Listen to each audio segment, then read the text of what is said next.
I think I got it. Alright, so I just had to swing by the depot and pick up a couple tubes of caulk and some flashing. So yesterday I spent all day dicking around with the the gutter spikes, and while I was up there I was realizing that the drip edge was not matching up or overlapping the gutter, where the gutter is attached to the fascia. There are also a couple of situations where the nails have popped underneath, and honestly it doesn't look like it was ever nailed to anything or it hit a seam. So that's going to be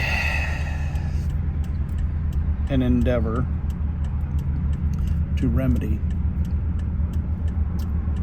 because water, as it traverses the edge, the drip edge, when water comes down and loops back around, the surface tension and some other fucking term.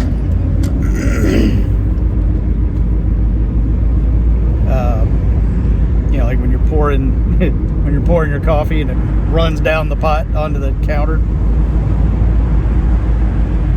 So to prevent it from running down the pot, if you were to take anything, wrap a thick piece of something around it, that would catch it and divert it.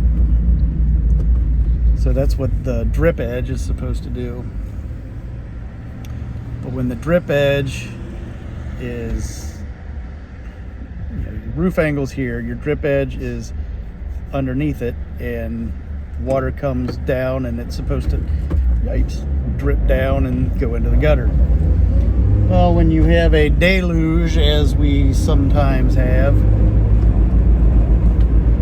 the water trickles up and it wicks back up into the past the drip edge. It's a piece of flashing. It's just like an L, just an angle,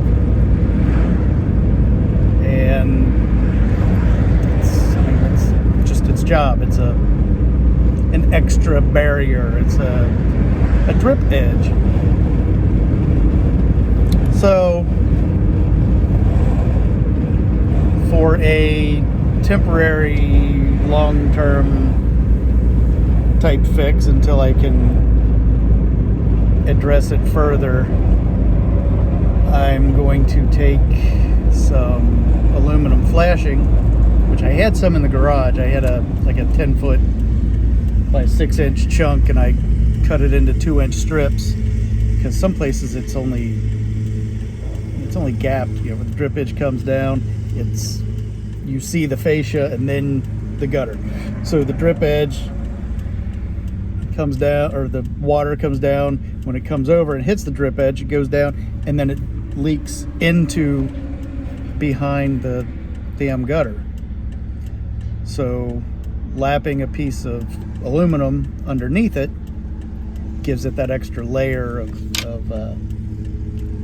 just flashing. It's just a mechanical barrier.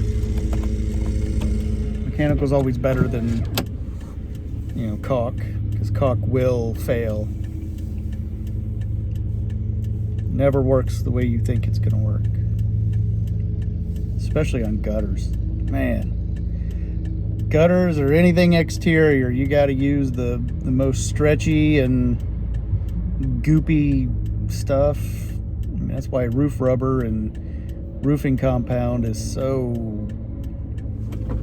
tar-like, pliable, because it needs, that's one of the most extreme conditions. Your freaking roof, it gets beat by the sun like non-stop, then all the rain, and then all the snow. So it's takes a beating. So So you have to take all that into consideration. Plus the time of year in which you do it. Say it's winter time and you go out and caulk something, and then you come out in the summer and everything's expanded, you're gonna split joints. That's one of the problems I'm going to have with all the new stuff. I know probably the end of summer I'm going to, after I get everything painted and everything done, toward the end of summer, the fall, I'm going to have to go back through and kind of tidy up some caulk joints, and I know that's coming. It's just the nature because of the treated wood that I put in some places, which I put in. I garage dried it for a couple weeks before I put it in, to at least get the surface dry to where it would, the paint would adhere to it. So, but I'm using 100% acrylic paint. I'm not using latex. I've used acrylic paint in the past for exterior, and people say it's harder to apply. I think it's easier to work with. If you got the right brushes and the right conditions and everything, it's I don't know. I think it covers better. I think it fills better. I think it reacts better. It behaves better than latex. I would rather paint everything in acrylic. Just from my experience, the Sherwin-Williams Super Paint. Oh, dude, my house that I painted 20 years ago is still the same color that I painted it 20 years ago. It's more than 20. Holy shit. My son it was about 23. Jesus Christ. It's 23 years ago I painted that house. Oh my God, I'm getting old. Anyway, so the roof. So what I ended up doing was putting in an order, and I realized that I was out of my white Alex Plus caulk. I have a bunch of Alex, but I want to use that for interior, and I have some clear Alex Plus, but that's for cut lines. And I want the white, so I can honestly, I want to be able to see where I've caulked, and I want to be able to see the profile of the caulk joint. Actually, I don't want to see it, but I want to see that it's at least filled and covered and coated to where it's, there's no gaps.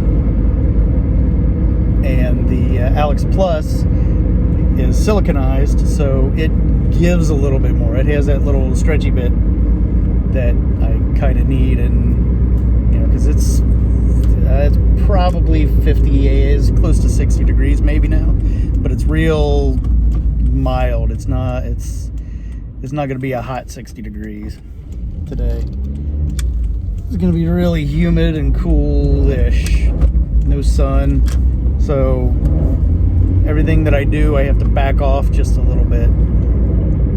I can't, what I'm going to do next, I got the trim on the porch. I got it, one layer of caulk with the one little tiny bit of the siliconized. It was Alex Extra Super Duper White something. I can't remember how or why I got it or found it, but it's pretty good. But it's about the same as the Alex Plus. So for $2 a tube, or for like 74 cents more than regular Alex, and you get the siliconized, and it's paintable in like an hour. Anyway, I have the nail holes to fill, do a couple more things with prep to get ready to put the paint the base, finalize that. I think I should only be needing one coat of base. I don't, because it's already painted, and I painted the new stuff before I put it on, plus it was primed. So, but I'm gonna paint the whole thing, and then I'm gonna clear caulk, define my edge, and then, or no, I'm gonna paint the white, and then I'm gonna clear caulk and define the edge on with the blue, so you have a crisper line. It involves masking, and it turns out it's worth it. It's a pain in the ass, but it's worth it. But that's what I got going on. So I'm going to paint the trim, the base. I'm going to paint the base, and probably, well, fill the holes, the joints, paint the base,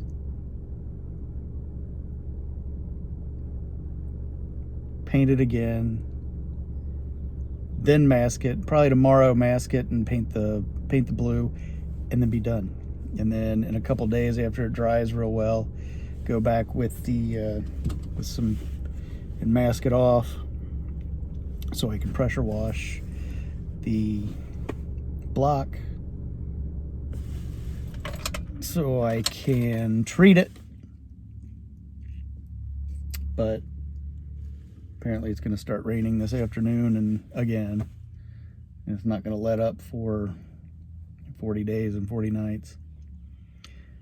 So I guess just a little bit at a time now. It's only going to be a couple hours a day that I'm going to get once I get on it because of work. Starting Tuesday evening, back on third shift. I don't know how I feel about it. I mean, I'm ready to find out what's going on. I got this to a point where I don't need to spend countless hours on it to get it. You tear something apart and you get something started. It takes 6-8 hours to do because of setup. 2 hours of setup and 2.5-3 hours of cleanup, with actually 2 or 3 hours worth of work. Where now it's just, I can do a couple little bits here and there and feel like I've accomplished something every day.